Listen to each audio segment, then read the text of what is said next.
The other day I made some eggplant pesto. Here it is, I'll show you.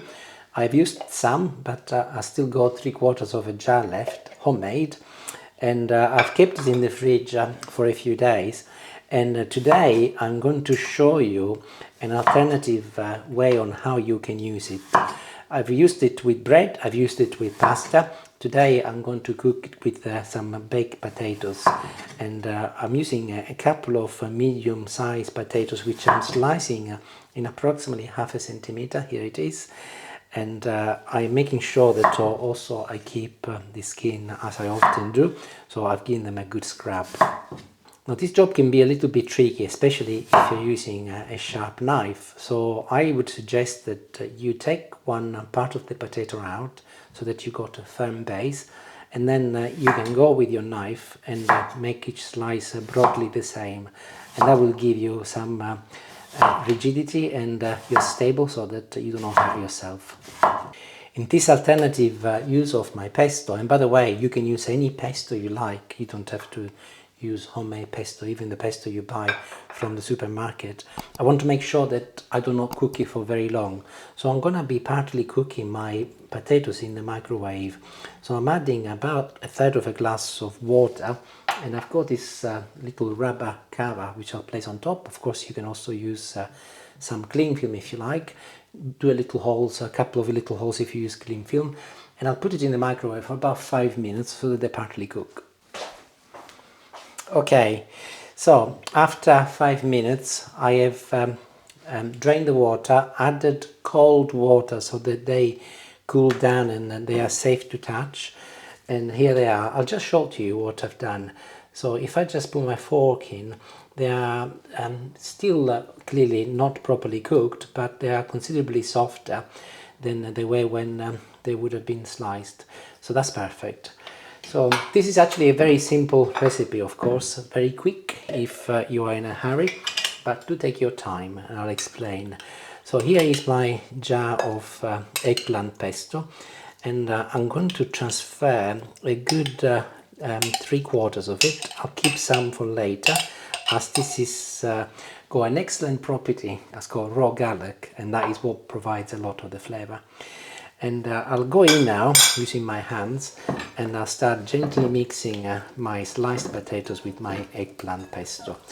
And I'm making sure that I do take my time in doing this, because I want to ensure that each slice has got some of my pesto. So enjoy the moment, that's what I say. And do it slowly and do it properly.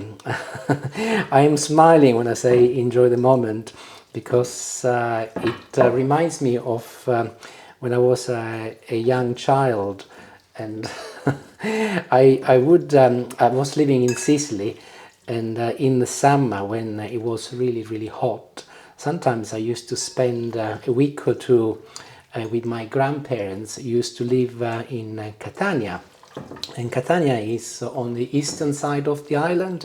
We used to live on the western side, and it was really hot, by the way. Sicily in the summer is really hot, the sort of heat that we do not easily forget.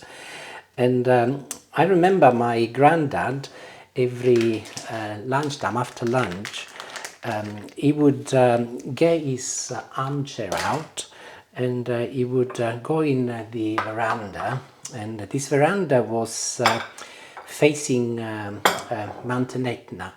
And if you live in Catania or near Catania, it is almost inevitable that you don't see Mountain Etna because it's so big. And by then the sun would have moved, and the veranda would have been in the shade, and there would have been a beautiful fresh breeze.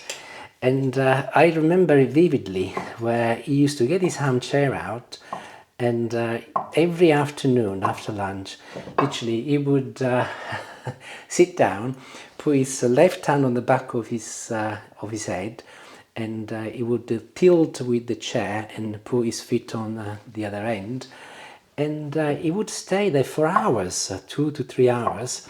But sometimes he had his eyes shut, sometimes he had his eyes open, occasionally he would smile, and sometimes he would look very sad, but he wasn't asleep. And I remember asking my aunt and saying to her, "What is he doing?" And she would say to me, "Oh, he's in his world." And that was a daily appointment with his world. So one afternoon I went for a walk with him. So I asked him directly, and I said to him, "What do you do when you sit there for such a long time? Because clearly you are not asleep."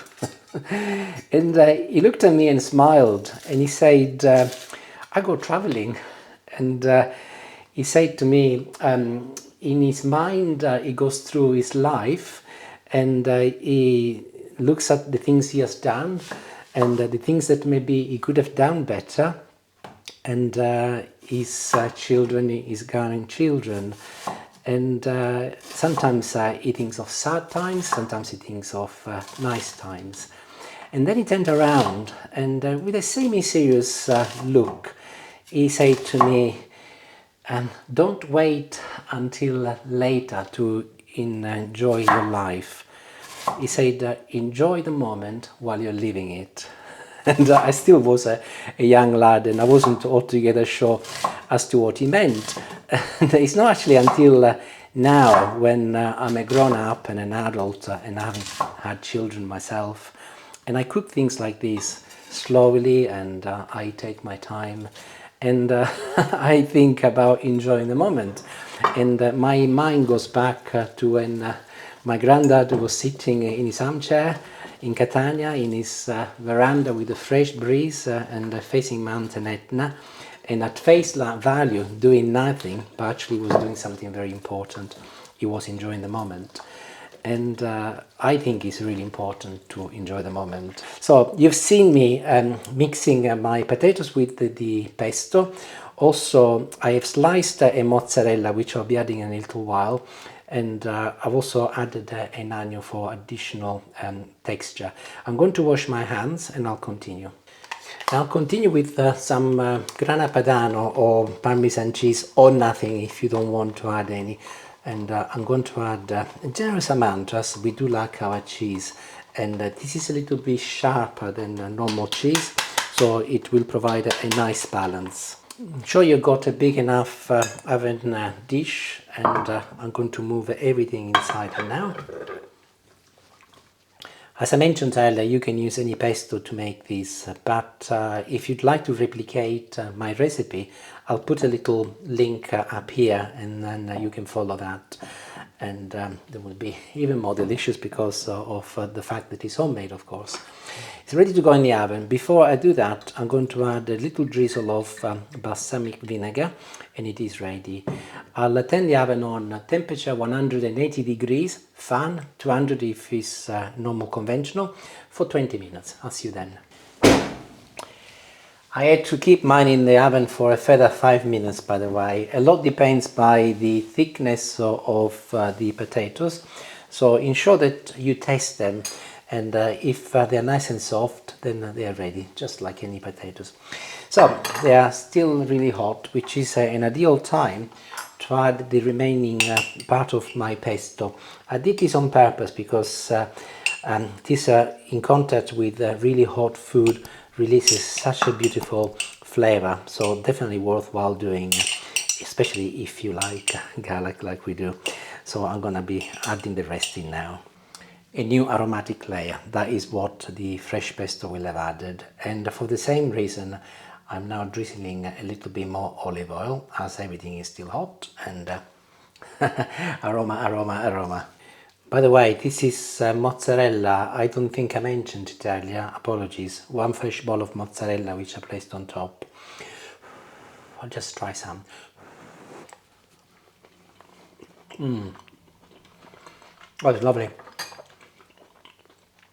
The pesto's got olives, by the way, as well as eggplant and tomatoes, and it's delicious. The onion is still a little bit crunchy, which is beautiful, and the addition of the raw pesto at the end, it makes a big difference in terms of that additional aromatic layer. It's beautiful, honestly. I would definitely eat it while it's warm. Still a little bit too hot to properly enjoy it, but it's the sort of thing that you can also enjoy cold if you like. And I hope you make it, because it's really easy, and if you use eggplant, even better, because they obviously add more flavor. Thank you for watching. Ciao ciao.